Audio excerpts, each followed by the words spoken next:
Hi guys, welcome back. Today we are going to be making my mom's famous oregano salsa. It's one of our favorites. It's definitely our go-to salsa all the time. I don't have a lot of time to make this all the time because, as you will see, it does take quite a bit of things. And it's a little bit time consuming, mainly because you have to do a two-step process. You have to boil some of the ingredients, and then we're gonna low fry some of the chilies. We are going to be using chiles de arbol chilies, tomatoes, serranos, and this is whatever's left of my plant. So this is a huge amount. So I just had to get them off of the plant because I want to start cleaning out our gardening beds and then start planting new things for the spring. And I have peppers still. So we pulled everything off from the plant. So we're gonna need the arbol chiles, the tomatoes, the serrano chiles. You're gonna be needing some garlics, some onion, and cilantro. What we are going to be making, I will write down the whole recipe down below, but because I have a lot of chiles, I like to make a bigger batch, and then I like to put them in little jars. This is our perfect size. This is half of a pint of a jar, and I like to just make a bunch of little jars because I don't finish a whole batch, and I freeze these. I don't can them. I know you can, but I'm new to canning, fairly new, and if I don't have a recipe that's been like tested and proved that is safe, I don't want to risk it. So freezing them is our best way of doing it, and that way I don't forget about it. I see it in the freezer every time I'm opening up the freezer to see how many meals I can make or to see what I have in there.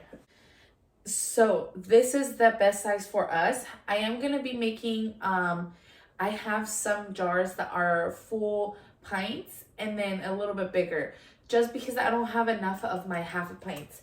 But this is just the best way that we have learned to use our salsa, to just take it out of the freezer, pop off the lid, and microwave the jar with the salsa, and it's perfect. Because this is the perfect size for my husband and I for like 1 or 2 meals. Otherwise, it just goes to waste, and I don't want to waste more food.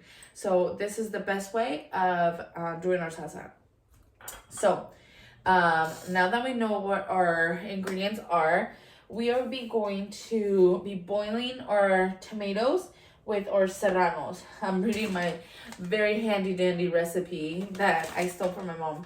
So she does, for every 5 tomatoes, she does 6 serranos and a little bit of garlic. She does either 2 or 3 pieces of 2 or 3 garlic cloves. So I never list. Oh, we lost a tomato. I am horrible at listening to instructions. And if it says 6 serranos, I do more, especially because I am going to be freezing the salsa, and the longer things sit, the more of its heat, or the chiles are gonna lose their heat. So I'm gonna be using a lot more. But for every 4 tomatoes, because I don't think I have 5s. I think I'm gonna be having enough to make, I think I counted right, like 5 batches of these salsas. And every batch comes right about a 32-ounce cup, because that's my mom's perfect measuring. This recipe will make like a perfect 32-ounce container for her, and that's what she uses throughout the week. So for every 5, but I have 4, so that way we don't get confused. For every 5, we're gonna be using 6 serranos, and this is gonna be my measuring for 6. Yeah, I have already taken the time and washed them off camera for you. That way you don't get bored. And I destemmed every chile, the serranos, and the chiles de arbol. So you're welcome. So that's 1 batch. That way you see how much I'm doing for this huge amount. 2. Welcome to the show where we don't measure or listen. 3.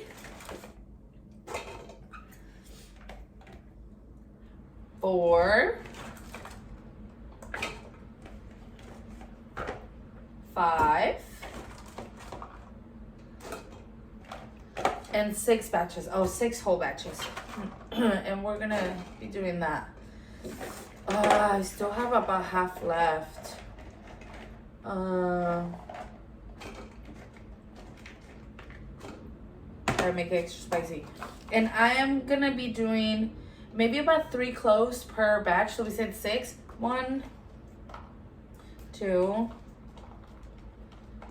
3, 4, 5, and 6. Perfect. So we are boiling this. We'll cover it up with a little bit of water and then put it to boil. And then I'll bring you back to the stove because we have to low fry these at a very low heat. So we can't let these go in the fire. These will burn super fast. So let's move on to the other side. Alrighty. So we are going to boil these chiles with the tomatoes and the garlics. As you can see, they're not really like there's not an overly flow of water. You want them to just barely cover. You can add more if you want, but honestly, I've noticed that as the chiles and the tomatoes like cook, these are gonna get like a little bit smaller. So I think this is the perfect amount. So let's boil these. I am heating up my oil. We are definitely gonna do a very slow boil on these. A slow fry on the chiles. In the meanwhile, while these are going, I'm gonna be dicing some onions and chopping some. I'm going to be chopping some cilantro very finely. All right, so my oil's at a good heat where I like it. My mom doesn't have a measurement for the chiles de arbol. She just says un manojito, which just means a little handful.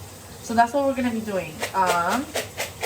I have older chiles on the bottom, which I would like to use first. I'm gonna be turning on the fan at a little bit higher, because even just smelling these for a really long time, I'm like, ooh, these are gonna make me cough and sneeze. So this on high. I recommend this. So very low heat. Work a little bit at a time because these will fry up super quickly. You just want a really low fry. Nothing too fast. I'm actually gonna have my heat on medium low. I think that's gonna be a good heat. So really fast, quick. I decided not to put them in the blender because they're not gonna fit, and I do need to work fast when it comes to these chiles.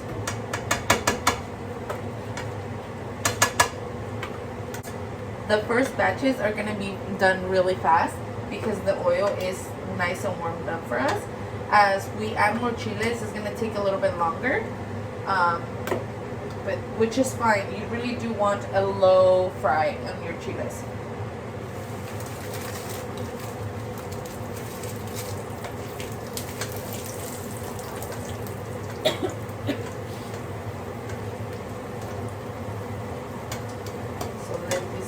Go. If you want to open up windows and doors for this, I recommend it. After a while, growing up so much, smelling this and doing making salsas, you kind of get a little bit accustomed to it, but not like you don't get immune to it. Like I still cough, I still sneeze a lot, so you will see a lot of, or hear a lot of me coughing and sneezing. I'm not gonna use all of these. I just want to prep them, and these are already destemmed for me, so it's gonna be super easy to make more salsas later on.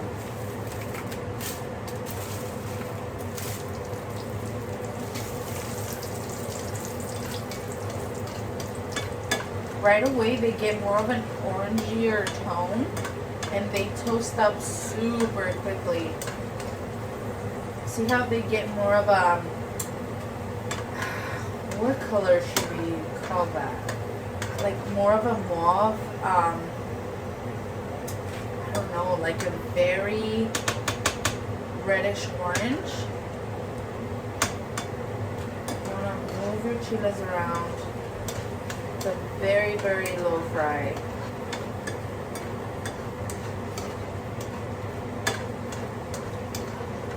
My older chiles, you can tell that they're done super fast. I think because the actual skin of the chiles has been broken down a little bit throughout time, whereas my newer chiles are taking a little bit longer to get that darker color. So you can just see the difference in between my new chiles and my old ones. You see how light brown these are? Because they've already been like breaking down a little bit throughout time.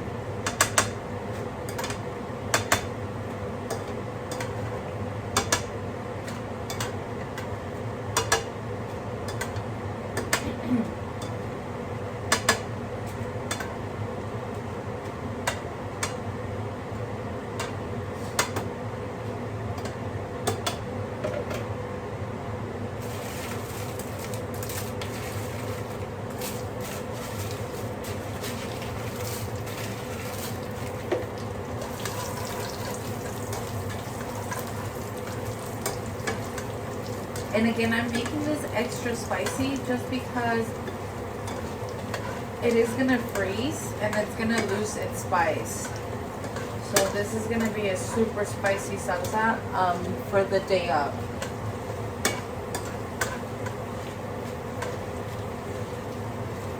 Don't if you want to make the salsa and you want to make it less spicy, I recommend you still use the same chiles. Don't use jalapenos for it. Don't use chiles anchos or anything else. Use the same chiles, just use less, and don't take out the seeds because that's where all the flavor comes from. So just use a little bit less and you will fall in love with chilies. I promise. And every time you're making this salsa anyways, you use it with like tacos or something. So you're not just eating the salsa by itself. And it's so flavorful that eventually you'll build up a tolerance.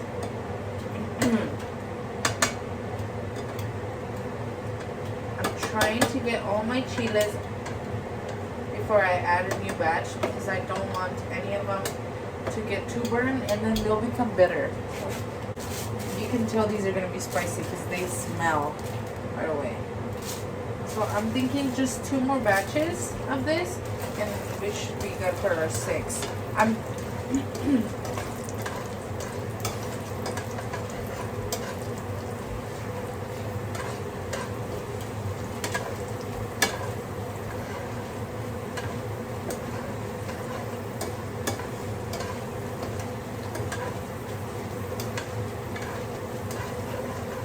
Our tomatoes are finally reaching a high temperature. Just gonna give it a quick stir-roo. Yep. The bottom ones are already breaking. Cut and open, which is perfect. What we want.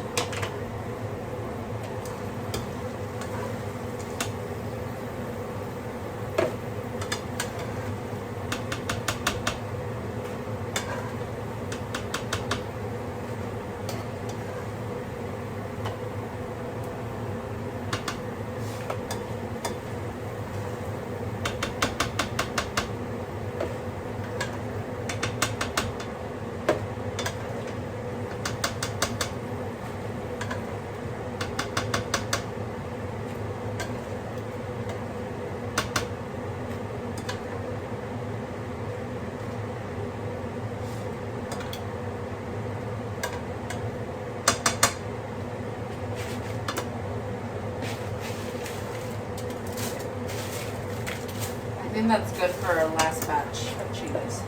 I said I wasn't going to use them all, and I ended up almost using them all. So I think that's a perfect amount. Alright, so all my chiles de arbol are fully fried. I moved this to a closer burner so I can control it better. Most of my tomatoes are at this stage where they're nice and soft already. And all the peppers look like they're almost ready. So we're just gonna carefully watch this. Not because you have to, just because it's such a big pot. I don't want it to overflow, or I don't want them to be overdone. And that would be such a shame. I don't want tomato sauce, so I'm just want it to be at a good, just like a good cook, not to the point that they're dissolving and losing its shape completely. So maybe about another 5 more minutes on a high boil, and then we should be ready to blend. All right, I think we are at perfect doneness because the bottom tomatoes, they're already losing their shape completely. So I think we are at a good blending stage already. All right, so now I am going to be blending it. Because I had to do 2 big containers, I'm gonna be taking 1 little pinch full of this. Maybe we'll do 2 at a time. That one was a really small one, that's why. 2 of those.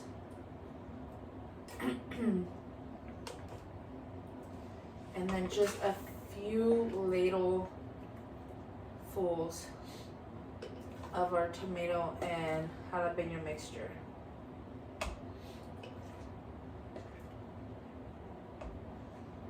You, on the other hand, if you're just making 1 batch, obviously you're not going crazy like I am. You would just add everything together in the same container when you're blending it. I don't want to taste it because it's going to be very, very spicy since I'm doing it to freeze it. I want it to lose its spice whenever I'm finally eating it. So I'm just going to measure my salt.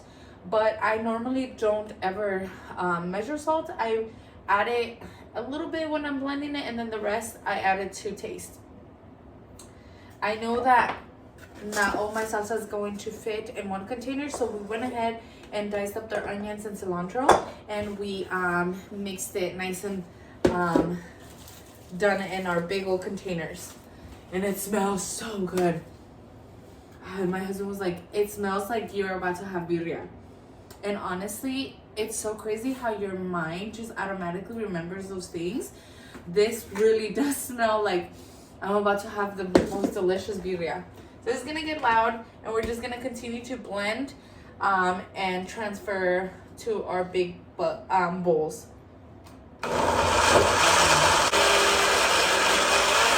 ¿Y el orégano?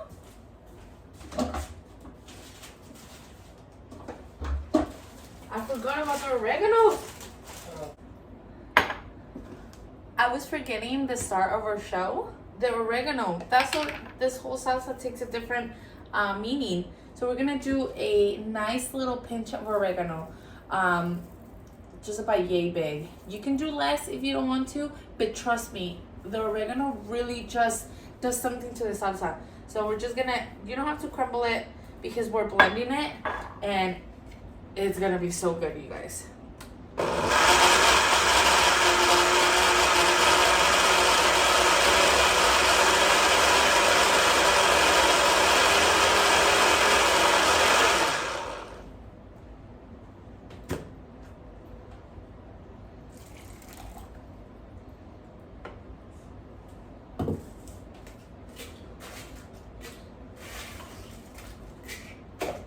I'm working slow in batches, so if you have so many tomatoes and a lot of peppers and you're doing it like me, where you're doing a huge batch of salsa, I recommend do your dry chiles, your fried chiles on the bottom because they're tougher and these are usually juicier.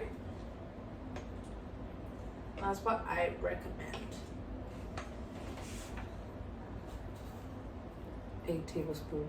A teaspoon of kosher salt and a good hefty amount of oregano, like about a hefty pinch or like 2 small ones.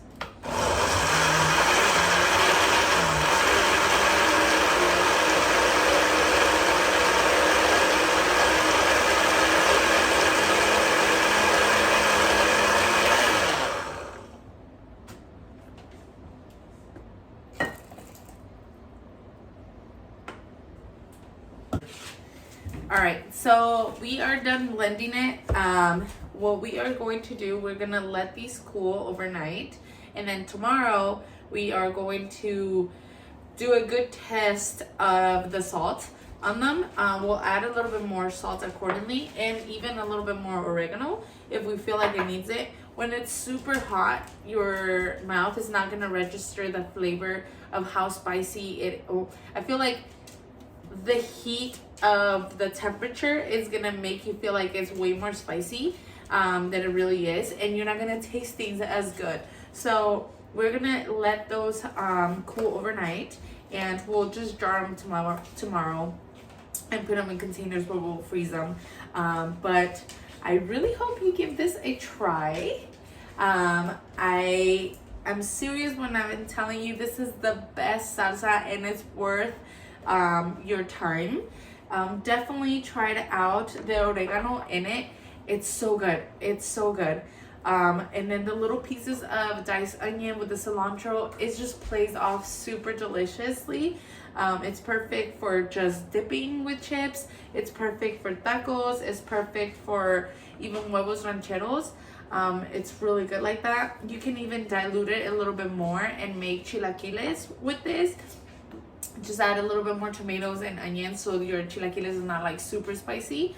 I really hope you try it out. This is a great way to use up a bunch of your tomatoes during the summer, as well as your chiles, like your serranos. This is from my mom's home to yours. I really hope you enjoyed this video. I hope you get inspired to doing some of this cooking. I'm pretty sure you're not gonna do a crazy, ridiculous amount like I am, but if you are, yay, amazing, invite me to the get together, I guess. But honestly, I really do hope you give this a try, and I hope you do enjoy it as much as we do. And we'll see you guys in the next one. Bye. Hi guys, so it's the next day. I went ahead and already let the salsa cool. I saved some that we are going to be eating in the very few days. We're gonna have a little carne asada, so this is gonna be perfect for that day. I've also jarred up the remainder of the salsa, and the way that I added once I added it all up, I cannot believe how much salsa came out of there, but that was an amazing way of using up all those serranos. And if it's the summertime and if you're looking for a recipe, this is definitely something for you to do, because I used up a lot of the tomatoes and a lot of the serranos, and it turned out delicious. So a total was around 164 ounces, which equals about like 20.5 cups of salsa, or 1.25 gallons, which is pretty nice. I went ahead and jarred them up in this is the half pint size, which are roughly around 8 ounces. So I got, I believe, a total of 11 of, what is it, 2, 4, 6, 8, 10 of the half pints. And then I had 2 of the 1/4 pints of them. And then in my bigger jars, which these are full pints, I believe. Yes, these are full pints. I went ahead and only filled them up around 12 ounces. Luckily, I have one that has the little measuring little lines, and it's roughly around 12 ounces. So the rest of them, I filled them up around the same lines. So yeah, these are all gonna go in our freezer, because I don't feel like canning them, since I don't know how safe it would be. I'm very new, like I said, I'm very new to canning, and I don't want to experiment with using recipes that haven't been tried and true. So I definitely I want to just freeze them and then use them up that way. But yeah, these are all gonna go into our freezer, and I cannot wait for you to try this and enjoy it.